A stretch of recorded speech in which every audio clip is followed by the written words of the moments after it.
중세의 성당. 웅장한 첨탑과 스테인드 글라스로 빛나는 신의 집은 오늘날 우리에게 경이로움과 경건함의 상징으로 남아 있습니다. 하지만 만약 당신이 14세기 혹은 15세기 그 어느 일요일 아침에 성당의 문을 열고 들어갔다면 당신은 신의 축복이 아니라 죽음의 그림자와 마주했을지도 모릅니다. 사람들은 그곳에서 구원을 얻으려 했지만 그 안에는 보이지 않는 적들이 가득 도사리고 있었습니다. 당시 성당은 단순히 종교 이식의 장소가 아니었습니다. 그것은 마을 공동체의 심장부였고 장터이자 재판소였으며 고해와 소문 그리고 전염병의 거대한 저장소였습니다. 농부, 상인, 귀족, 그리고 거지까지 사회 계층을 막론하고 모두가 한 공간에 모여들었지요.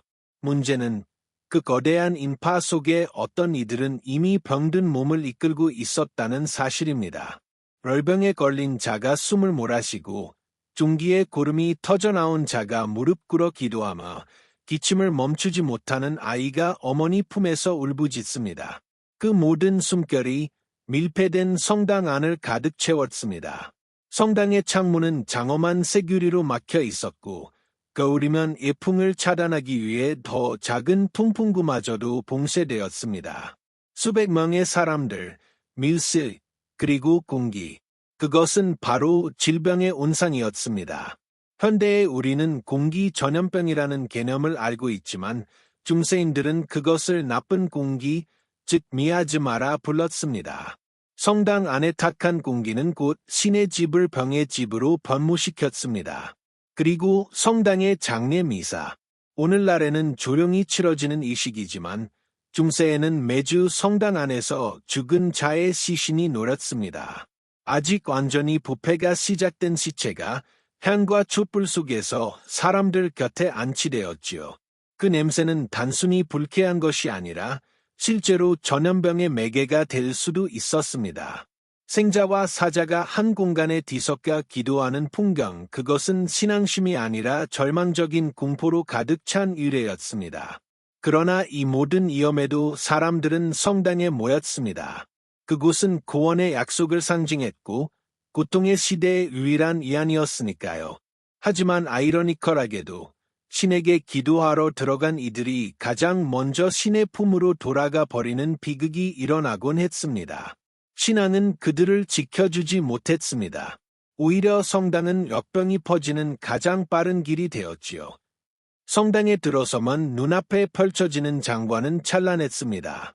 촛불이 일렁이며 만들어내는 그림자는 마치 천국과 지옥의 경계선을 들이우듯 사람들의 얼굴을 뒤덮었지요. 그러나 그 장엄함 뒤에는 보이지 않는 불결함이 도사리고 있었습니다. 당시 성당의 바닥은 오늘날처럼 매끈한 돌바닥이 아니었습니다. 진흙, 짐승의 배설물, 사람들의 신발에 묻어온 우물로 얼룩졌습니다. 예배를 드리는 동안 아이들은 이리저리 기어 다녔고 거지들은 문가에 쓰러져 신도들의 발치에 손을 내밀었습니다. 그들의 몸에서는 기생충과 전염병이 퍼져 나왔습니다. 신의 집이라고 해서 깨끗함이 보장되었던 것은 아니었습니다. 오히려 마을에서 가장 많은 인파가 몰려드는 곳이었기에 병은 그곳에서 번식했습니다. 그뿐만이 아닙니다. 성당 내부에는 수많은 동물들이 출입했습니다. 농부들은 축복을 받기 위해 가축을 데리고 왔고 개와 고양이들은 자유롭게 드나들었습니다. 쥐들은 곡식과 낙엽 사이를 뛰놀며 성당의 음습한 구석을 점령했지요. 그 쥐들의 몸에는 벼룩이 붙어 있었고 바로 그 벼룩이 흑사병을 옮겼습니다. 14세기 유럽 인구의 절반 가까이를 쓸어간 공포의 역병이 성당이라는 신성한 장소 안에서도 숨을 쉬고 있던 것입니다. 예배를 드린다는 행위가 곧 죽음을 부르는 도박이었던 셈이지요. 또 하나 간과할 수 없는 것은 성수였습니다. 신도들은 입구의 성수대에서 손가락을 담그고 십자가를 그으며 성스러움으로 자신을 씻어낸다고 믿었습니다. 그러나 수백 명의 더러운 손이 하루에도 수차례 그 물에 닿았습니다. 기침을 한 사람, 상처난 손을 가진 사람, 병에 걸린 아이의 어머니, 그 모든 접촉이 하나의 웅덩이에 모여 결국 성수가 신의 축복이 아닌 질병의 응액으로 변모하게 만들었습니다.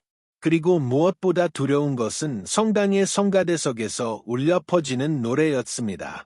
수십 명의 신도들이 가슴 깊은 곳에서 끌어올린 숨결을 내뱉으며 찬미가를 불렀지요. 그러나 그 순간 공기는 바이러스와 세균으로 가득 차올랐습니다.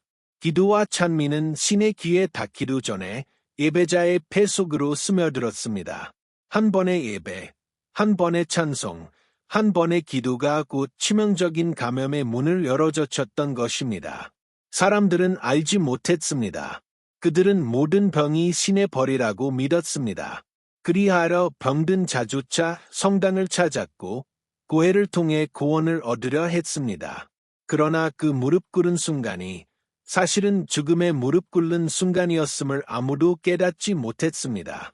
성당의 종소리는 구원의 약속을 알리는 듯 울려 퍼졌지만 그 종소리는 또한 죽음을 불러오는 음울한 메아리였습니다. 성당의 공기는 단순히 병의 냄새만으로 가득한 것이 아니었습니다. 촛불에서 피어오르는 매캐한 연기, 향로에서 퍼져나오는 두꺼운 향연기, 그리고 수백 명의 땀과 숨결이 뒤섞여 예배당은 곧 질식할 듯한 공간으로 변했습니다. 오늘날 우리는 환기를 통해 공기를 맑게 하지만 당시 성당은 빛과 신비를 지키기 위해 문과 창문을 굳게 닫아두었습니다. 그곳에서 장시간 머문다는 것은 곧 독을 천천히 들이마시는 것과 같았지요.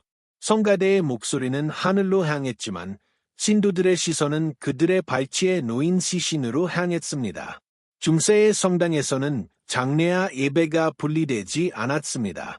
죽은 자는 산자와 함께 성당 안에 머물렀고 부패의 냄새는 향과 섞여 사람들의 코와 폐 속에 스며들었습니다.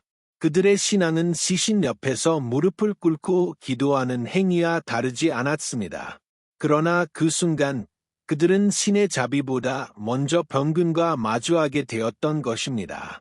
더 끔찍한 것은 성당의 성가대원과 사제들조차 건강하지 않았다는 사실입니다. 당시 의학은 미약했고 수도자들도 종종 병을 앓았습니다. 하지만 그들은 자신의 몸을 돌보는 것보다 신에게 봉사하는 것을 우선시했습니다.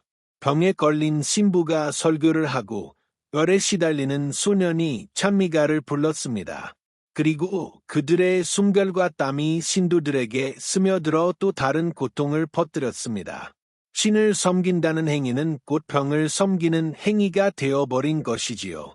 게다가 성당의 성체성사, 즉 성찬식은 또 하나의 위험이었습니다.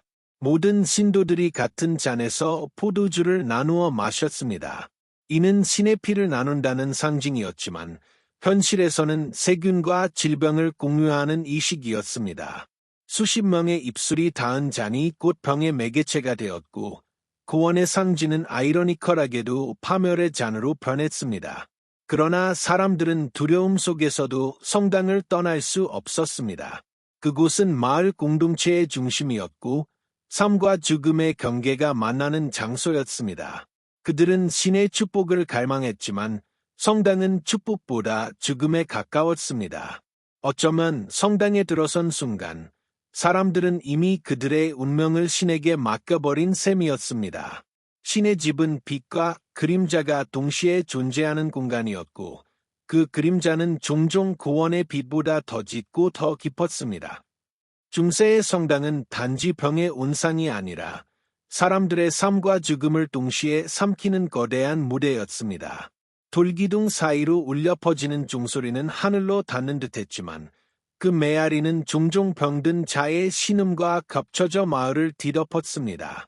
그 속에서 사람들은 기도했지만 그 기도는 구원을 향한 애침이라기보다 살아남기 위한 몸부림이었습니다. 그럼에도 사람들은 성당을 떠나지 않았습니다. 왜냐하면 성당은 단순한 예배당이 아니었기 때문입니다.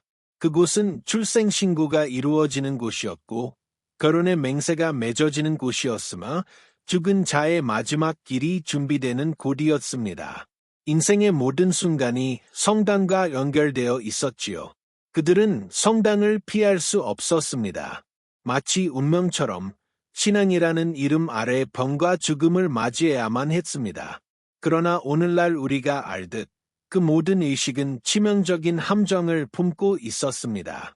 성수는 병의 무릉덩이였고 성찬은 세균의 잔이었으며 찬미가는 공기를 통한 전염의 도구였습니다. 심지어 성당의 웅장한 벽과 천장은 빛을 가두고 공기를 가둬 살아있는 자들을 서서히 질식시켰습니다. 신을 향한 순례는 곧 죽음을 향한 행진이었던 셈입니다. 아이러니컬하게도 사람들은 그것을 알면서도 멈추지 않았습니다.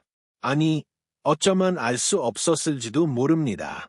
중세인들에게 병은 곧 신의 뜻이었고 그들은 그 뜻 앞에서 자신을 굽히며 예배를 드렸습니다.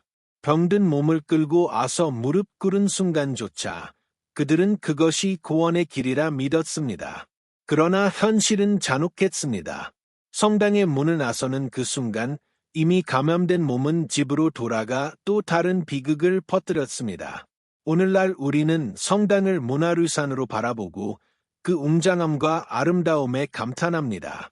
하지만 그 벽돌 하나하나에는 수많은 사람들의 기도와 동시에 신음이 스며 있습니다. 성당은 단지 신의 집이 아니었습니다. 그것은 병과 죽음의 전당이자 인간의 무지가 만들어낸 어두운 장송국이었습니다. 구원을 위해 모여든 발걸음은 결국 생지옥을 향한 행렬이었고 그 속에서 인간은 신과 죽음 사이에서 끝없는 줄타기를 해야 했습니다.